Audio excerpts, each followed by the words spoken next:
Good morning students. Hope आपने previous videos C plus plus के देखे होंगे। ओके, मैंने आपको सी प्लस प्लस की पीडीएफ भी सेंड की हुई है। सो बेटर है कि आप आपका सिलेबस भी ठीक से फॉलो करो, ठीक से रिफर करो और उस हिसाब से टॉपिक्स भी देखते जाओ, कौन सा टॉपिक कवर हो गया है और कौन सा आपको स्टडी करने का है।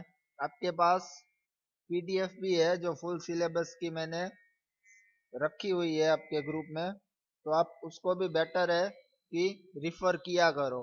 ठीक है, अब हमारा नेक्स्ट जो टॉपिक है, what is C plus plus.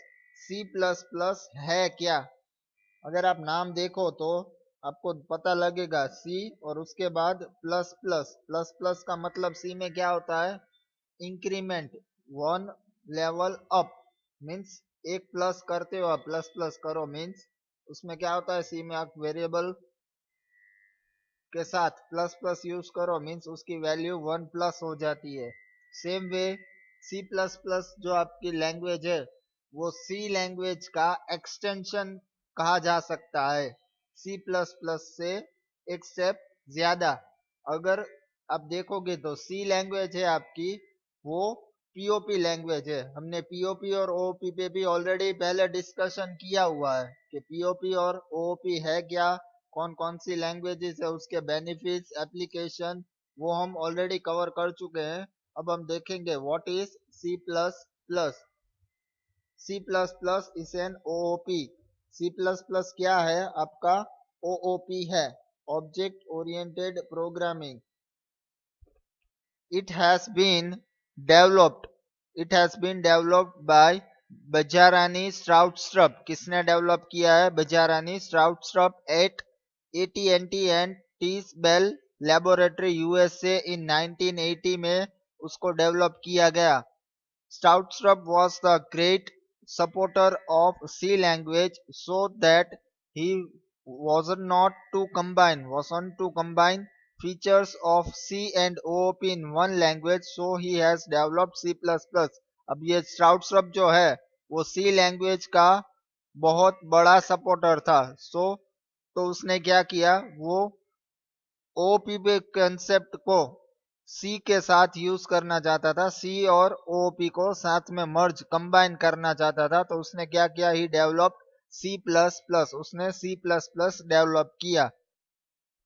We can say that C plus plus is the extension of C language.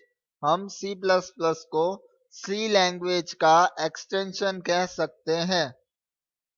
Next point, Initially, it was given the name C with classes। पहले उसको क्या नाम दिया गया था?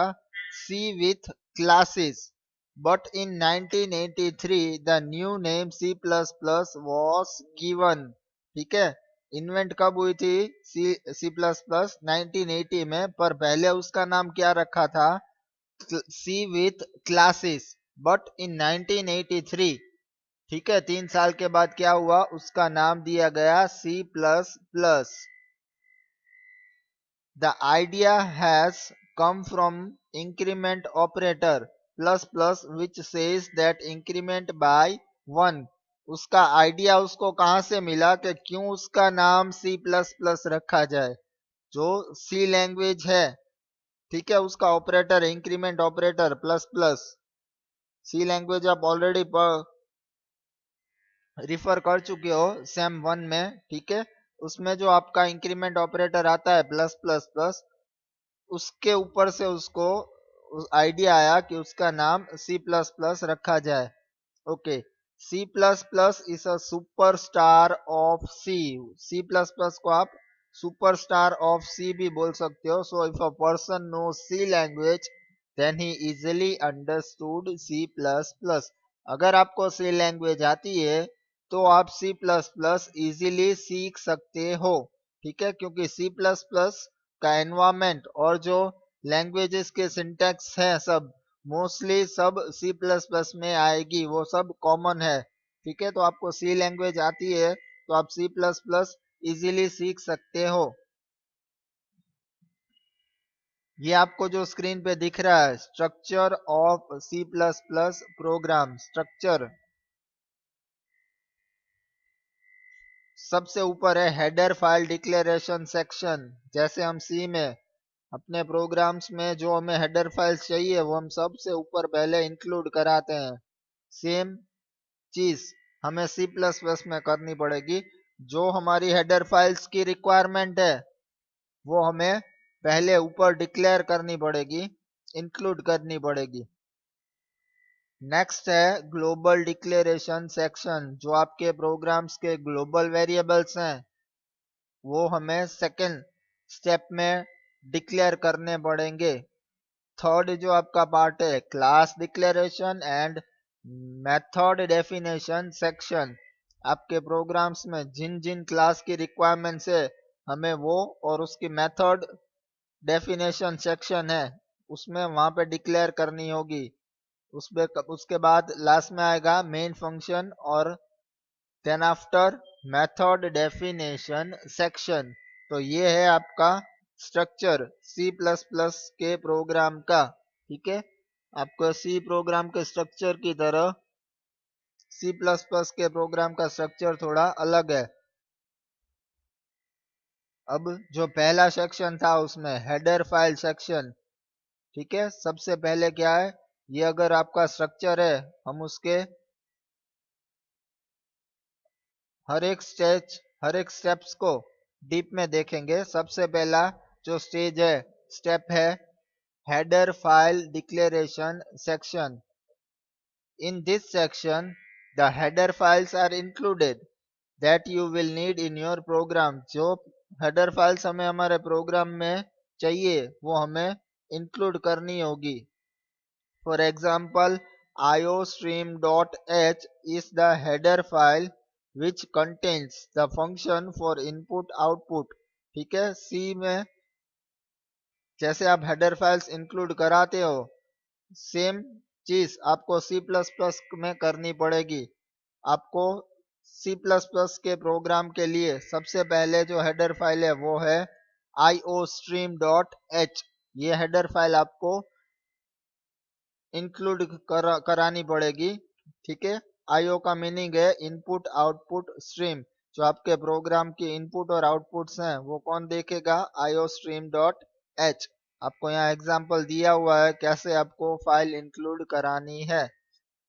iostream.h और conio.h ये दो अलग अलग हेडर फाइल्स हैं जो हमने इंक्लूड की है। ठीक है, आपको हेडर सेक्शन में आपके प्रोग्राम्स में जो जो हेडर फाइल्स की रिक्वायरमेंट है वो आपको सबसे ऊपर हेडर सेक्शन में लिखनी है। दूसरा जो आपका सेक्शन है स्टेप ग्लोबल डिक्लेरेशन सेक्शन। अब ग्लोबल डिक्लेरेशन सेक्शन में आपको क्या करना है, in this section all the global variables are declared that are going to be used throughout the program. आपको प्रोग्राम में थ्रू आउट प्रोग्राम जो भी वेरिएबल्स यूज करने हैं ग्लोबली वो आपको ग्लोबल डिक्लेरेशन सेक्शन में डिक्लेयर करने पड़ेंगे। This section is optional section. ये ऑप्शनल कंपलसरी नहीं है कि आप ग्लोबली वेरिएबल डिक्लेयर करो।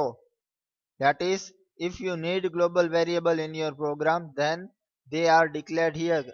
अगर आपको आपके प्रोग्राम में कोई भी वेरिएबल ग्लोबली डिक्लेरेशन की रिक्वायरमेंट है तो ही आपको ग्लोबली वेरिएबल डिक्लेयर करने हैं, अदरवाइज इसकी कोई जरूरत नहीं है अगर आप ग्लोबली लोकल वेरिएबल्स यूज कर रहे हो तो। Here you can include structure declaration और वेरिएबल डिक्लेरेशन। अगर आप स्ट्रक्चर यूज करना चाहते हो तो वो और वेरिएबल डिक्लेरेशन बोथ दोनों आपको ग्लोबली डिक्लेयर करने पड़ेंगे। आपको एग्जाम्पल दिया हुआ है हैश डिफाइन पी 3.14 जो पाई है और इंटीजर मैक्स दो वेरिएबल हमने ग्लोबली डिक्लेयर किए हैं। Third section class declaration section. In this section, you can declare classes you want to use in the program। जो आपको classes आपके प्रोग्राम में यूज करने हैं वो आपको क्लास डिक्लेरेशन सेक्शन में डिक्लेयर करने पड़ेंगे. In the class declaration section, you have to declare and define the function used by our class. Okay? Class declaration के साथ साथ आपके उस क्लास में कौन कौन से फंक्शन डिक्लेयर करने हैं वो भी आपको वहां यहाँ पे डिक्लेयर करने पड़ेंगे. This is also an optional section. ठीक है, वो ऑप्शनल है कि आप अपने फंक्शंस डेफिनेशन वहां पे डिक्लेयर करो या नहीं. You can create a C plus plus program without a class but to use object oriented features class is necessary. अगर आप सी प्लस प्लस का प्रोग्राम करते हो तो जरूरी नहीं है कि आप क्लास डिक्लेयर करो. अगर आपको ऑब्जेक्ट की रिक्वायरमेंट है तो आपको कंपलसरी क्लास डिक्लेयर करना पड़ेगा. अदरवाइज आप सी प्लस प्लस का प्रोग्राम विदाउट क्लास भी कर सकते हो, पर उसके जो फीचर्स हैं ओओपी के वो तो ही आपको यूज तो ही मिलेंगे जो अगर आप क्लास डिक्लेयर करते हो तो. Function definition section. Function definition section इसमें आपको क्या करना है. The function declared by the class. जो फंक्शन आपने क्लास में डिक्लेयर किए हैं, ठीक है, this is the function declared by the class in class declaration section are defined in this section. जो आपको फंक्शन क्लास में डिक्लेयर किए हुए हैं उसकी डेफिनेशन आप यहाँ पे दे सकते हो. अगेन ये भी ऑप्शनल सेक्शन है. If you declare a class then its function is defined here. अगर आपने क्लास यूज किया है तो उसके फंक्शन यहाँ पे डिफाइन करने हैं. नेक्स्ट, द मेन फंक्शन, जिसके बगैर आपका एग्जीक्यूशन पॉसिबल नहीं है. अगर आपने सी के प्रोग्राम्स किए हुए हैं तो आपने देखा होगा कि विदाउट मेन फंक्शन आपका प्रोग्राम रन किया नहीं जा सकता. ठीक है, आपको अगर आपका प्रोग्राम एग्जीक्यूट करना है, रन करना है, तो उसके लिए कंपलसरी है कि आपके प्रोग्राम में मेन फंक्शन हो. Okay, main function is the compulsory part for every C plus plus program. जैसे सी के प्रोग्राम में है कि विदाउट मेन फंक्शन आपका प्रोग्राम एग्जीक्यूट नहीं होगा, same way C plus plus में भी ईच एंड एवरी हर एक प्रोग्राम में मेन फंक्शन होगा. Because it is the entry point for the execution of each program. Main function क्या है? आपका एंट्री पॉइंट है for the execution of each program. आपका प्रोग्राम का एग्जीक्यूशन कहाँ से होता है? जब आप प्रोग्राम रन करते हो तो सबसे पहले क्या एग्जीक्यूट होगा? आपका main function. Next point, in main function generally the object of classes are created. Main function में क्या किया होगा? जो आपके क्लासेस आपने ऊपर डिक्लेयर किए हैं क्लास डिक्लेरेशन सेक्शन में, उस क्लास के ऑब्जेक्ट क्रिएट होंगे. Operational system calls main function automatically when you run the program. जब आप प्रोग्राम रन करते हो तो मेन फंक्शन ऑटोमेटिकली कॉल हो जाएगा. So in this section main function must be written to run your program. अगर आपको आपका प्रोग्राम रन करना है तो आपको कंपलसरी मेन फंक्शन यूज करना पड़ेगा. यह हम सैंपल प्रोग्राम देखेंगे सी प्लस प्लस का जो आपको स्क्रीन पे दिख रहा है.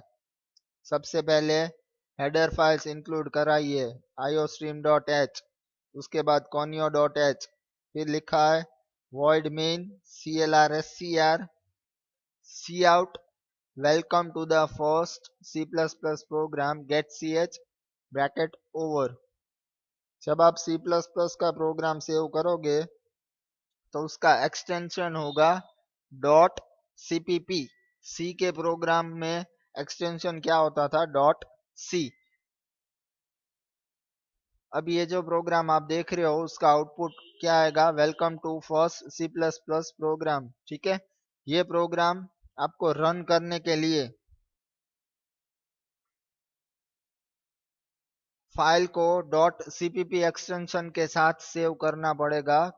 ठीक है, तो ये आपकी सिंटैक्स है सी आउट। सी आउट का मतलब है प्रिंट एफ। सी में जो हम प्रिंट एफ का यूज करते हैं किसी भी मैसेज को प्रिंट कराने के लिए, वैसे ही सी प्लस प्लस में क्या आएगा, सी आउट। ये लेटर जब हम प्रैक्टिकल सेक्शन होगा तो हम डीप में डिस्कशन करेंगे। जस्ट नाउ अभी के लिए ये आपका सैंपल सिर्फ प्रोग्राम है कि सी प्लस प्लस में प्रोग्राम कैसे लिखे जाते हैं। ठीक है, in this program we have included two header files. दो हेडर फाइल्स हमने इंक्लूड की हुई थी। iostream.h किसके लिए है वो, for input output stream classes, जो इनपुट और आउटपुट होगा, ठीक है, सी इन सी आउट, उसके लिए हमें iostream.h हेडर फाइल की जरूरत है। From this header file we have used the cout function to print message on screen।